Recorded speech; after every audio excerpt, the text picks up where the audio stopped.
Hello विद्यार्थी मित्रों, तो आप सभी का स्वागत है हमारे इस YouTube चैनल यूनिक एकेडमी के अंदर।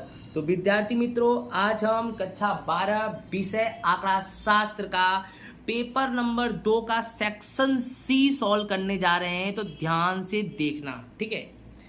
हिंदी मीडियम विभाग number C, paper number 2, question number 1 क्या है बच्चों हमारा कि जीवन निर्वाह खर्च के सूचकांक की परिभाषा दो और उसकी रचना करते समय कौन कौन सी बातों को ध्यान में रखा जाता है उसके बारे में बच्चों बताना है। तो ये रहा हमारा आंसर। तो जीवन निर्वाह खर्च सूचकांक की परिभाषा क्या है बच्चों? जो सूचकांक भिन्न भिन्न स्तर के लोगों का जीवन निर्वाह खर्च में होने वाला प्रतिशत परिवर्तन दर्शाता है उसे जीवन निर्वाह खर्च सूचकांक कहते हैं। अर्थात ऐसा सूचकांक जो अलग अलग परिवार के लेवल के लोगों का जीवन निर्वाह खर्च में जो प्रतिशत परिवर्तन होता है, किसी का जीवन निर्वाह खर्च ज़्यादा है, किसी परिवार का जीवन निर्वाह खर्च कम है, किसी परिवार में जब ज़्यादा होगा तो प्रतिशत परिवर्तन ज़्यादा दिखेगा, किसी में कम होगा तो प्रतिशत परिवर्तन, जो भी है XYZ जितने भी परिवार है, अलग अलग लेवल के परिवार हैं, उनका सबका अपना अपना जीवन निर्वाह है। जीवन निर्वाह करने की अपनी अपनी रीतियाँ पद्धतियाँ हैं। उन सभी रीति पद्धतियों में जो भी प्रतिशत परिवर्तन होता है वही प्रतिशत परिवर्तन बताने वाला सूचकांक जीवन निर्वाह खर्च सूचकांक कहलाता है। अब बच्चों ध्यान में रखने योग्य कौन कौन से मुद्दे हैं, अर्थात जीवन निर्वाह खर्च के सूचकांक में कौन कौन से मुद्दों को ध्यान में रखा जाता है, जैसे रचना हेतु, पारिवारिक अंदाज पत्र की जांच हेतु, वस्तुओं की पसंदगी हेतु, आधार वर्ष की पसंदगी हेतु, औसत की पसंदगी हेतु, भारित पद्धति की पसंदगी हेतु और वस्तुओं के भाव की प्राप्ति हेतु। ये सब बात जीवन निर्वाह खर्च के सूचकांक में ध्यान रखा जाता है। नेक्स्ट हमारा क्वेश्चन क्या है, निम्न माहिती पर से सहसंबंधांक आर की कीमत ज्ञात करनी है। किसकी कीमत ज्ञात करनी है? आर की। जहां आपके सवाल में एन बराबर कितना दिया है? 10। Sigma X minus X bar Y minus Y बराबर कितना दिया है? 60। और एक्स का विचरण कितना दिया है? 25। वाई का विचरण कितना दिया है? 36। और आपको ज्ञात क्या करना है? आर। तो सबसे पहले इस सवाल में sigma X minus X bar Y minus Y बार दिया है, तो आर का जो सूत्र होगा बच्चों, वो आपका सूत्र कौन सा होगा?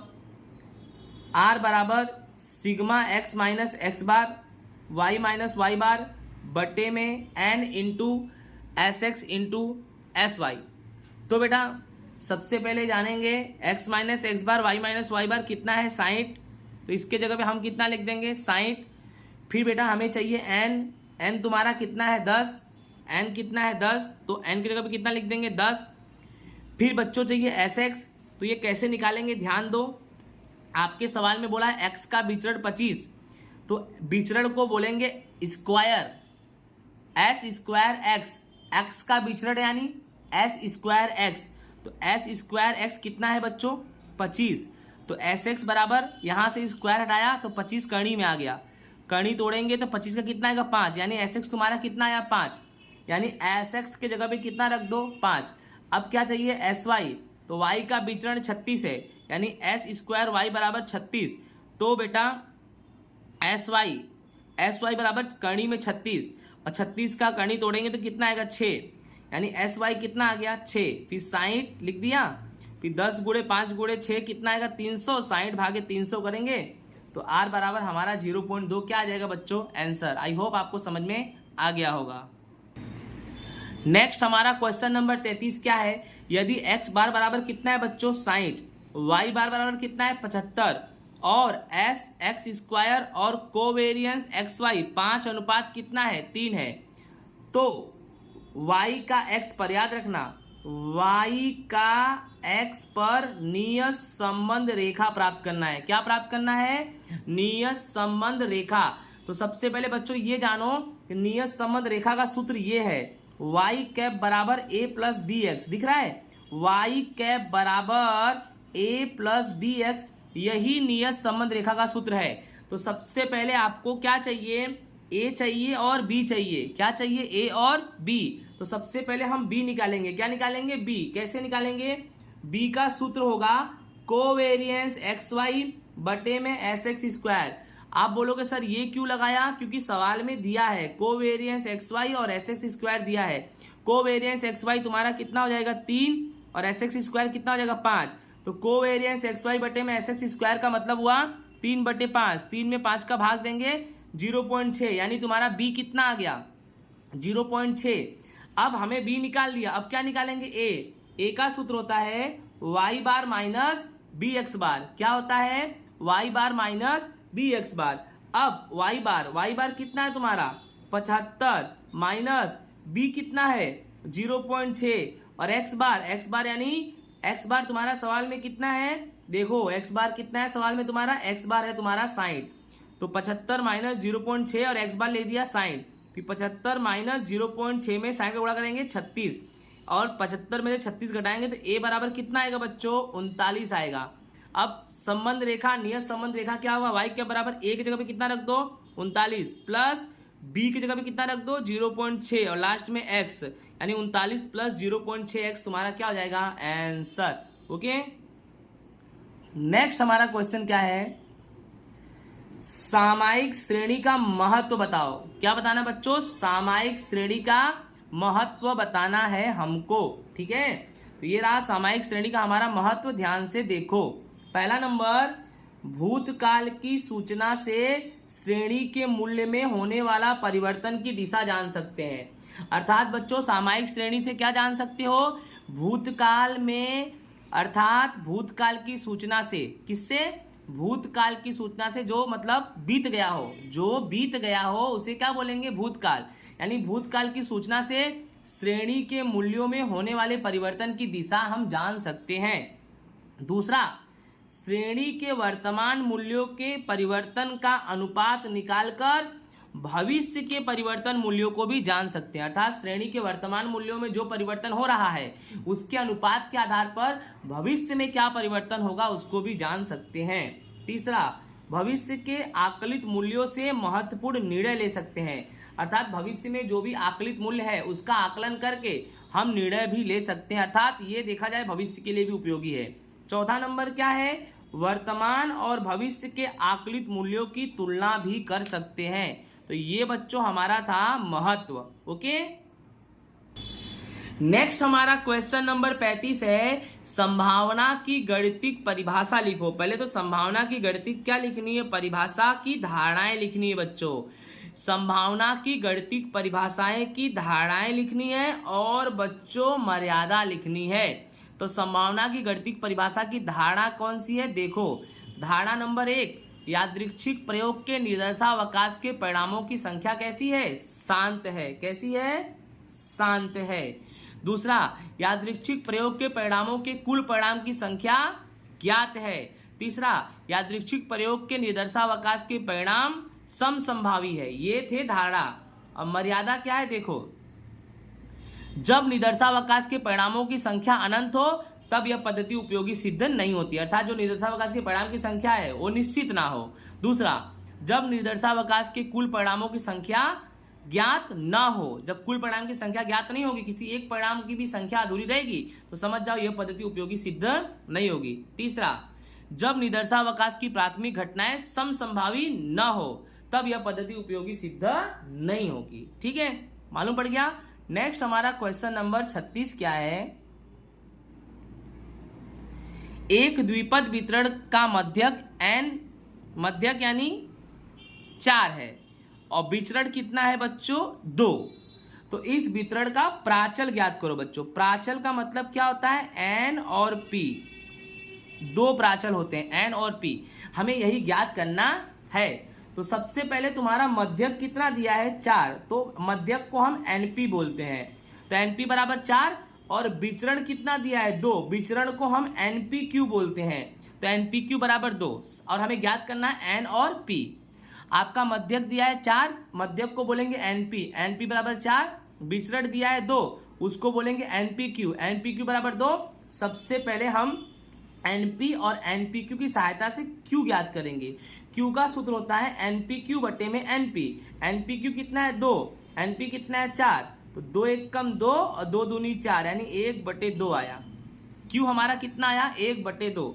अब उसी से निकालेंगे p, पी का सूत्र क्या होगा 1 माइनस क्यू, यानी 1 माइनस क्यू तुम्हारा कितना निकला 1/2, तो 2 1 कम 2, 2 में से 1 गया 1, 1/2, यानी तुम्हारा पी कितना आ गया 1/2, यानी पहला प्राचल निकल गया। पी तुम्हारा कितना आ गया 1/2, तो ये पी तो निकल गया हमारा। अब हमें क्या चाहिए एन, तो एकदम आसान है बच्चों, कोई टेंशन नहीं लेने का। एन पी बराबर तुम्हारे सवाल में 4 दिया है, तो एन गुड़े पी के जगह पे कितना लग देंगे 1/2 बराबर 4, और 2 का 4 से गुणा हो जाएगा, तो एन का गुणा 1 से होगा तो एन आएगा, और 2 चौके 8, यानी एन बराबर बच्चों तुम्हारा आया 8, और पी बराबर तो तुम्हारा 1/2 ये आया ही है। इस तरह से तुम्हारा एन और पी प्राचल क्या हो गया ज्ञात हो गया। ओके, नेक्स्ट हमारा क्वेश्चन नंबर 37 है विद्यार्थी मित्रों। एन कोष्टक में k, 0.5 बराबर 19.50, K2 हो तो K1 और K2 की क्या ज्ञात करनी है कीमत। तो सबसे पहले बेटा ये जो स्वरूप है ना, ये अंतराल स्वरूप है। सवाल जो है तुम्हारा, ये जो सवाल तुम्हारा है कौन से स्वरूप में है, ये अंतराल स्वरूप में है। तो अंतराल स्वरूप में कैसे लिखेंगे इसको, जैसे अंतराल स्वरूप में k minus delta k plus delta, अंतराल स्वरूप ऐसे ही होगा a minus delta a plus delta. तो a के जगह पे तुम्हारा क्या है, जैसे ये तुम्हारा a है और ये तुम्हारा डेल्टा है, तो अंतराल स्वरूप का सूत्र क्या होता है a minus delta a plus delta. तो a की जगह पे कौन है k, तो k माइनस डेल्टा बराबर, तो k माइनस डेल्टा बराबर पहला नंबर कितना है 19.50, तो k माइनस डेल्टा बराबर 19 पॉइंट कितना लिख दो 50। अब k प्लस डेल्टा बराबर क्या लिखेंगे K2, तो k प्लस डेल्टा बराबर K2, जहां पर देखो तुम्हारा डेल्टा डेल्टा डेल्टा तुम्हारा कितना है 0.5, डेल्टा कितना है 0.5, समझ में आ रहा है कि नहीं आ रहा है। सबसे पहले अंतराल स्वरूप का सूत्र होगा k माइनस डेल्टा जो 19.50 है, फिर k प्लस डेल्टा K2 है और डेल्टा कितना है 0.5। अब देखो k माइनस डेल्टा बराबर 19.5 यानी 19.50 लिखो, 5 लिखो, दोनों का मतलब एक ही है, ठीक है। तो k माइनस डेल्टा बराबर 19.50, तो k माइनस डेल्टा की जगह भी कितना रख दिया 0.5 बराबर 19.50, तो k1 बराबर यही k1 बराबर 19.5 या 19.50 माइनस 0.5 इधर जाएगा तो प्लस, और 19.50 में 0.5 जोड़ेंगे तो k1 बराबर कितना आएगा 20। अब क्या करना है, दूसरा नंबर है k1 प्लस डेल्टा बराबर k2, तो देखो k1 प्लस डेल्टा बराबर k2, तो k1 प्लस डेल्टा की जगह में कितना लिख देंगे 0.5 बराबर कितना आएगा k2, जिसमें k1 20 आ चुका है, k1 कितना आ चुका है 20, तो k1 की जगह पे लिखेंगे 20 प्लस 0.5 बराबर k2, तो 20 में 0.5 जोड़ेंगे तो k2 बराबर 20.5 होगा। ठीक है, आई होप आपको समझ में आ गया होगा। ठीक है, नेक्स्ट बच्चों हमारा क्वेश्चन क्या है,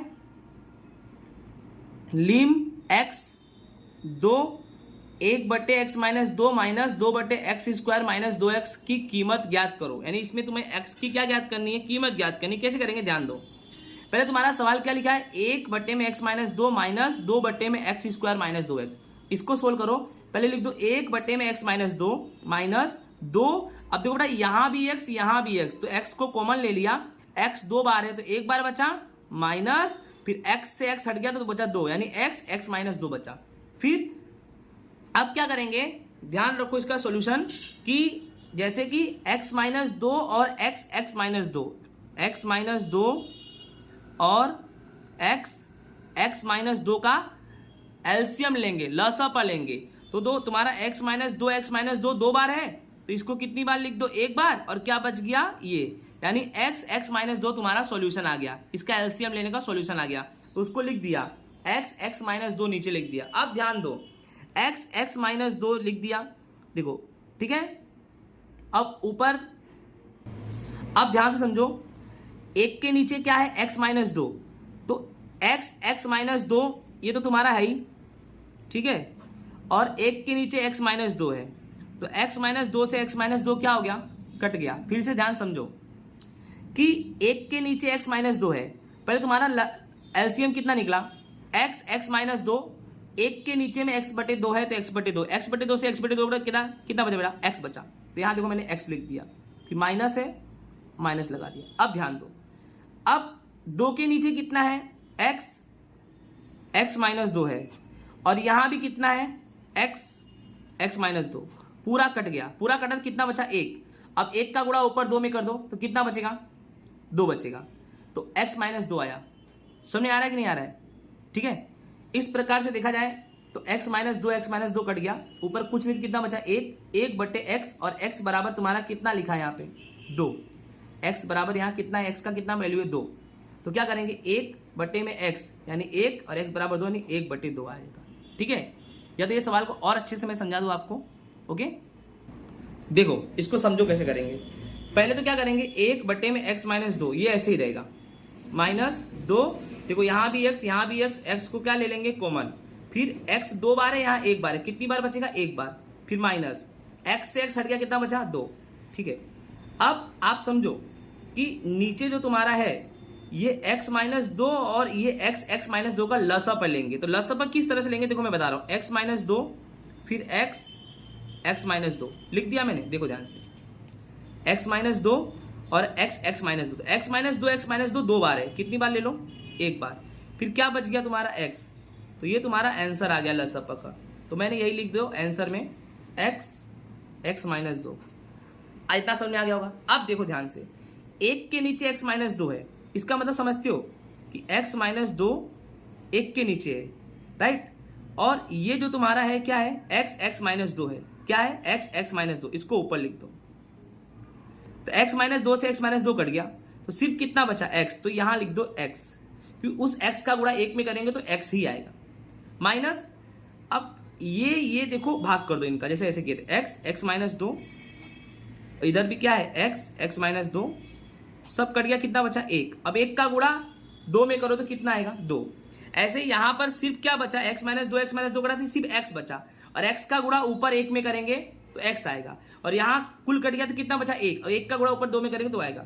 अब x माइनस 2 से x माइनस 2 कट गया, ऊपर कुछ नहीं बचा 1, ठीक है, तो 1 बटे x, तो 1 बटे x तुम्हारा कितना दिया 2, तो इस तरह से 1 बटे 2 आएगा। आई होप समझ में आ गया होगा। ओके, नेक्स्ट हमारा लास्ट क्वेश्चन 39 है कि fx बराबर 4x की घात 3 प्लस 2x की घात 2 प्लस 7x प्लस 9 हो तो x की कीमत f डबल डैश x बराबर 76 होगा।